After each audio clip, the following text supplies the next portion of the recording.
মাত্র কয়েকটি রং আর একটি সাদা কাগজ দিয়ে কিভাবে একটি কই ফিশ পেন্টিং তৈরি করা যায় তা আজকের ভিডিওতে দেখতে পারবেন। ভিডিও শেষ পর্যন্ত থাকুন, কারণ শেষে দেখবেন পুরো পেন্টিং কিভাবে জীবন্ত হয়ে উঠেছে। আসসালামু আলাইকুম, hello everyone, welcome to my YouTube channel Mohona arts gallery. আপনাদের সবাইকে আমার চ্যানেলে স্বাগতম। আজ আমি আঁকতে যাচ্ছি একটি সুন্দর কই ফিশ পন্ড পেন্টিং। যদি আপনারা আঁকতে ভালোবাসেন বা নতুন নতুন আর্ট শিখতে চান, তাহলে চ্যানেলটি সাবস্ক্রাইব করে আমার সঙ্গে থাকুন। আমি আজ ব্যবহার করছি অ্যাক্রিলিকের কালার, বিভিন্ন সাইজের ব্রাশ, পরিষ্কার পানি। আপনারা চাইলে পোস্টার কালার বা ওয়াটার কালার ইউজ করতে পারেন। ইউজ করছি ডমসের অ্যাক্রিলিক কালার। ফার্স্টে আমি দেখিয়ে দিয়েছি, এটা যেহেতু একটা মিনি বুক, এখানে আমি পেন্টিং করতে খুবই পছন্দ করি। খুব অল্প সময় ছোট ছোট পেন্টিং করা যায়। সো ফার্স্টে আমি পেপার টেপ ইউজ করেছি, আমি ফার্স্ট ভিডিওতেই দেখিয়েছি। এখন আমি যেটা করব, আর্ট করে নিব ফিশ দুটো। আপনাদের যদি কোনো প্রবলেম হয় পেন্টিং করার জন্য, আপনারা ফার্স্টে আর্ট করে নেবেন। আর্ট করার পরে পেন্টিং করতে খুবই ইজি হয়। আমি স্টেপ বাই স্টেপ পুরো আর্ট প্রসেসিংটা দেখিয়ে দিচ্ছি পেন্সিল দিয়ে। ফিশ পন্ডে ম্যাক্সিমাম টাইমই দেখবেন, ম্যাক্সিমাম টাইম না, সবসময়ই দেখবেন যে ছোট ছোট পাথর থাকে।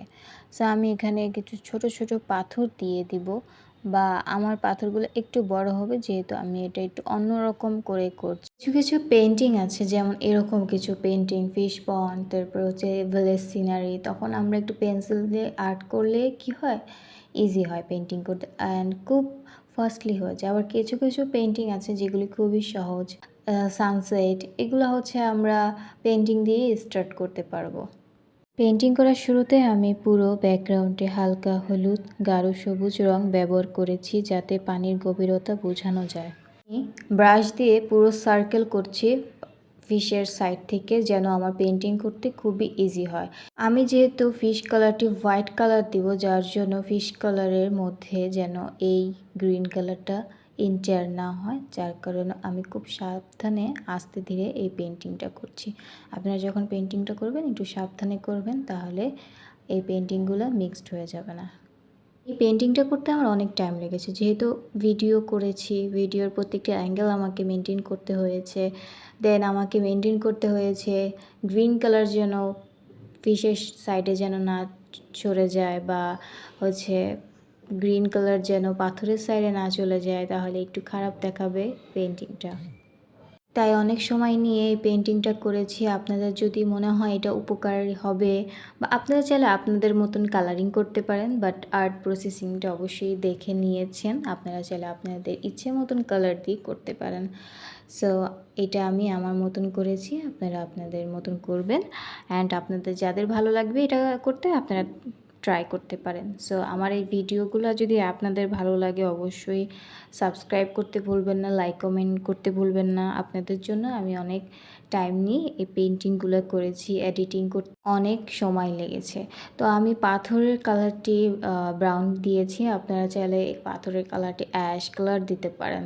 অ্যান্ড অ্যাশ কালার আপনারা কিভাবে মেক করবেন, ব্ল্যাক অ্যান্ড হোয়াইট মিক্স করে আপনারা অ্যাশ কালারটি মিক্স করে পাথরের কালারটি করতে পারবেন। পাথরের উপরে আমি ছোট ছোট ঘাস দিয়ে দিব। অ্যান্ড অনেকেই বলবে ঘাস কালার কেন ব্ল্যাক কালার করেছেন, আমি ব্ল্যাকের উপরে আবার গ্রিন কালারই ইউজ করব, যাতে এটা আর একটু সুন্দর লাগে। কই ফিশগুলোর শরীরে সাদা ও কমলা রং ব্যবহার ধীরে ধীরে শেপ যোগ করছি, যাতে মাছগুলো আরও সুন্দর এবং জীবন্ত দেখায়। কই ফিশ শান্তি, সৌভাগ্য এবং ইতিবাচকের প্রতীক, তাই এই ধরনের পেন্টিং অনেক ঘর সাজানোর জন্য পছন্দ করে। এখন চারপাশে গাছপালা, পাথর এবং ছোট ছোট ডিটেইল যোগ করিয়ে দিয়েছি, অলরেডি দেখেছেন। এই ছোট ছোট ডিটেলগুলোই পুরো পেন্টিংকে আরও আকর্ষণীয় করে তুলেছে। ধৈর্য করে কাজ করলে যে কেউ এমন একটি পেন্টিং করতে পারবেন। পেন্টিং যখন আমরা শুরু করি তখন মনে হয় যে অনেক কিছুই হয় নাই, ভুল হয়েছে, ভালো লাগছে না, কিন্তু শেষ রেজাল্টটা যখন দেখতে পারবেন তখন আপনার কাছেই ভালো লাগবে। যখন আমি পেন্টিং করতে যাই তখন দেখি না, ভালো হচ্ছে না, একদমই ভালো লাগছে না আমার কাছে, কি পেন্টিং করেছি, জাস্ট লাস্ট রেজাল্টটা যখন দেখি আমি নিজেই অবাক হয়ে যাই। এই পেন্টিংটা তো আমার খুব ভালো লেগেছে, যেহেতু আমি নিজেই পেন্টিংটি করেছি। আপনাদের কাছে কেমন লেগেছে, আপনাদের মতামতও আমি জানতে চাই। অবশ্যই কমেন্টসে জানাবেন কেমন হয়েছে। এরপর সাদা রং দিয়ে পানির ঢেউ তৈরি করছি, এতে পানিকে অনেক বেশি বাস্তব মনে হবে। আস্তে আস্তে আমার পেন্টিংয়ের কাজটি সম্পূর্ণ হয়ে যাচ্ছে। আপনারা যারা ধৈর্য সহকারে আমার পেন্টিংটি দেখছেন, অসংখ্য ধন্যবাদ আপনাদের। আপনারা যদি আমার পাশে থাকেন তাহলে আমি আরও বেশি উৎসাহ পাবো আপনাদের কাছ থেকে, আরও নতুন নতুন ভিডিও আনার ট্রাই করব। অবশেষে পেন্টিংটি সম্পূর্ণ হয়ে গেল। সবুজ পানির মধ্যে ভেসে বেড়ানো কই ফিশগুলো সত্যি দারুণ লাগছে। আপনাদের কাছে কোন অংশটি সবচেয়ে ভালো লেগেছে অবশ্যই কমেন্টে জানাতে ভুলবেন না। আমি পেপারের সাইডে যেই পেপার টেপগুলো লাগিয়েছি, এগুলি আমি ধীরে ধীরে টানতে হবে যেন এই পেন্টিংটা নষ্ট যেন না হয়ে যায়। ভিডিওটি যদি ভালো লেগে থাকে তাহলে একটি লাইক দিন, বন্ধুদের সঙ্গে শেয়ার করুন এবং এমন আরও সুন্দর আর্ট ভিডিও দেখতে আমার চ্যানেলটি সাবস্ক্রাইব করুন। আপনাদের ভালোবাসা ও সাপোর্ট থাকলে আমি এগিয়ে যেতে পারবো। নেক্সট আমি নতুন একটি লং ভিডিও নিয়ে চলে আসবো।